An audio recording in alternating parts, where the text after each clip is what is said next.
welcome to the Political Perspectives. I'm Kari Lerner, and this is Dr. Cindy Banyai. Hi. Hi, Cindy. So today we're going to talk about two different topics. We're going to talk about vote-by-mail enrollment and how important it is, and we're also going to talk about running for something. Something that both of us know a little bit about. Something that we both know something about. So let's start with the vote-by-mail enrollment. It has been in the news.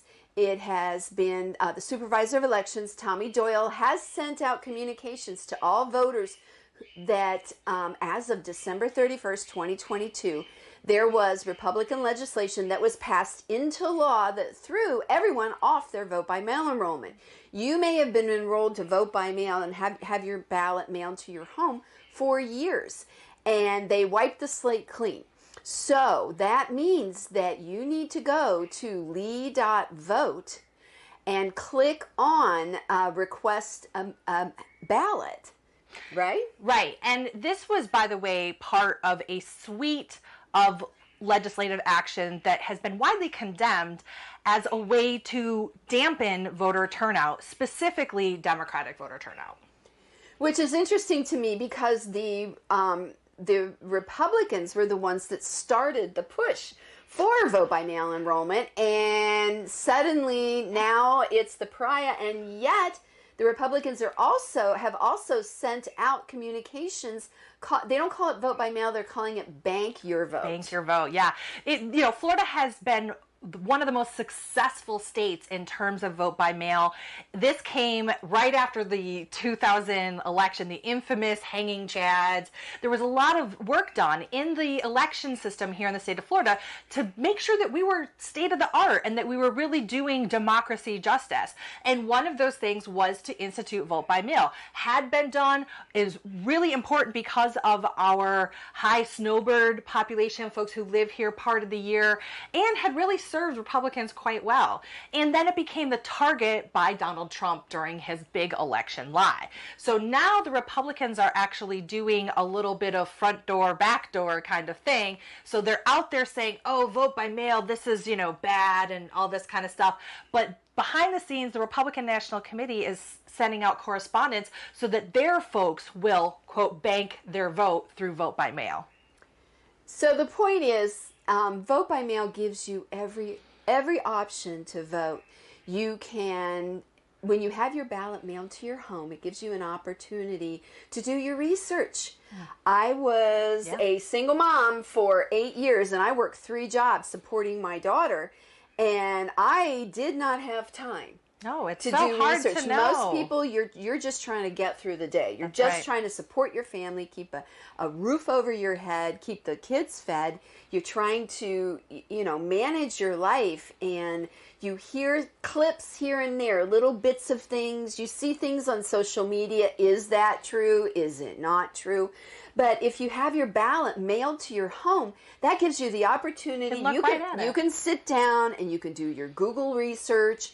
And you can go to reliable sites, not necessarily on either side. You don't want to go to the conspiracy sites, but go to and to find the reliable sites, you can Google and find out what sites are nonpartisan to give you the truth about what people are saying, not just candidates, but also about ballot initiatives. Mm-hmm. So voting by mail, when you're enrolled in vote by mail, the ballot comes to your home.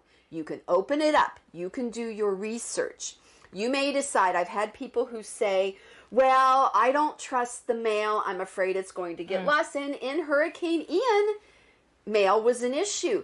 So if you don't want to put it in the mail, you can, your choices are, you can take it to one of the Supervisor of Elections offices, and there are now, 5? Because they just opened one up in Lehigh Acres. And they have secure drop boxes out front, which was part of that suite of legislation that came down in 2022 about, there's not so much willy-nilly on it anymore. And I believe you can also drop them off at the early voting locations. There are specific early voting locations. Now, you can't you can drop them off at the early voting locations.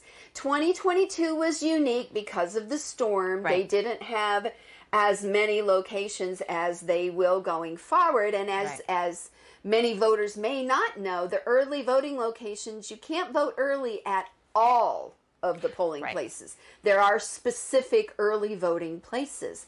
But so you can take your ballot, you can drop it off there, and then you go home and you can go to lee.vote and you can watch the progression of your vote. You can see when they receive it at the supervisor of elections offices, and you can see when it's been counted. So you can, that's the best way to ensure that your vote is counted. Now, but you can also, if you say, nope, I want to vote in person, just take the ballot. Take it right with you. You take it to the polling place on election day. Yep. Take it to the polling place. You turn it in for a regular ballot, but you've already done your homework. You already know who you're going to vote for. You've either written it down, or are you able to take a picture of the ballot yourself? You're not allowed to share it. You can keep it for yourself. You can't post it. You can't post it. And I've had people who say, oh, why can't I post it? And you have to remember, there are people in difficult home situations where that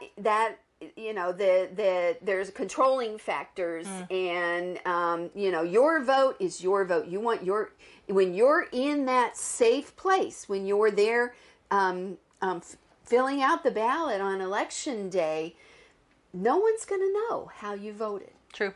That's true. So you can vote your conscience. You can. So I guess that pretty much sums up the vote by mail experience. Yeah, and I was going to say, just like you said, I think it's an extra layer of insurance, right? You can think of it like that. If you want to make sure, hey, we get hit by a hurricane, you can get your vote by mail in case you do have to go somewhere else. And you can actually change, if that's the circumstance, right? We had during Hurricane Ian, you can get that ballot sent if you had to go out of state as well. That's one of the things, if you're signed up for it, it gives you that layer of protection. You can change the mailing address. Say you live here and you have a son or a daughter or a parent who lives somewhere else, who lives out of state, and they become ill, and you need to be a caregiver. You don't have to fly to come back and get your ballot. You can change the address and have it mailed to you.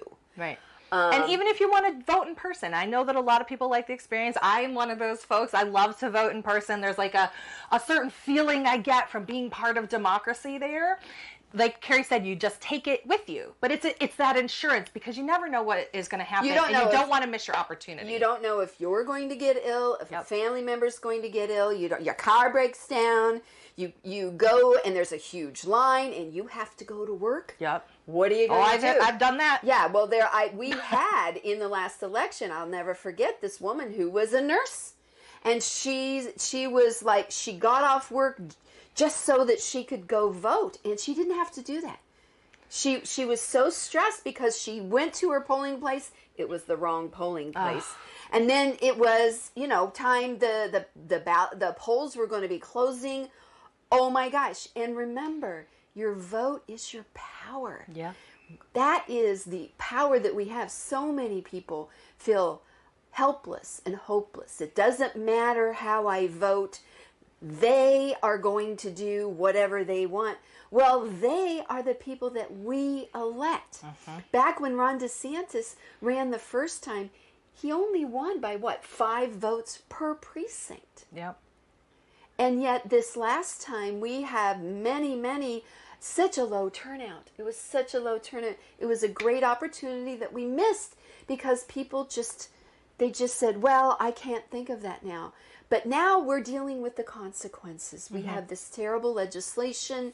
Women are losing the right to their bodies. Our property insurance is through the roof. It's because there's no regulation. The legislators went in their special session, and all they did was give the insurance companies everything they wanted, and they still left. Yep, and they still left. And we're stuck footing the bill. And yet Florida is not the only state that has had catastrophic disasters that insurers have had to put out huge sums of money at. I go back to Katrina in Louisiana and Texas and Mississippi and Hurricane Sandy. Yep. they don't have problems with their property insurance. Why is it just in Florida? It's also a little thing called climate change that we're on the forefront. Well, we are this week, ocean temperatures measured at over 100 degrees. In Key West, it was terrible. But that's a topic for another day. That's a topic where I'd like to bring in actual scientists and have a conversation about. We'll do a podcast on that. But I think that we're going to also table the run for something candidate thing. I think that what's really important right now, because it's timely, it's in the news. Dave Elias is doing a story on it. You probably will have seen it on NBC2. But and the supervisor of elections did say he needs 10 times the number of folks to enroll in vote by mail because of his logistics, because of the number of volunteers and staffers that he needs at the polling sites. Enrolling in vote by mail saves money. It saves the state money because it's a lot cheaper for them to pay that postage than it is for them to have these places staffed. And I want everyone to know also that the Democratic Party voter protection program, we have individuals on the canvassing board that sit and watch as they count every vote. So there are eyes there. There are people who are watching what's happening. So your vote, when they say your vote is counted online, your vote was counted. But make sure that you ensure that your vote is counted. Enroll in vote by mail. I'm going to say that's what I love about our democracy, that we have this ability to participate and that we actually have some of the fairest and freest elections. And that's what the officials in the government had said about the 2020 election, right? Oh, absolutely. Even across the Democrats and Republicans. Yeah, and don't lose that opportunity, right? It's your power. Don't lose that opportunity. Your vote is your power. I don't know another way to put that. Ann Richards, former governor of Texas, used to always say, and she was a governor of Texas, and she was a woman, and she was a Democrat, and she used to always say,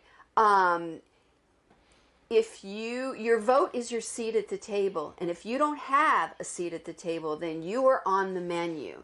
And what that means is, by being on the menu, the things that are important to you, the things that impact your daily life, like insurance premiums, like access to health care, like your child's education. Right. Are they going to be taught the truth in schools, or is it going to be just propaganda allowed? I mean, there's all of these issues that really do impact your daily life. You have the power. Use it. This has been Political Perspectives with Chair Kari Lerner of the Democratic Party of Lee County and Dr. Cindy Banyai, who is the president of the Democratic Environmental Caucus. Thank you for joining us. Thank you. Bye-bye. Bye.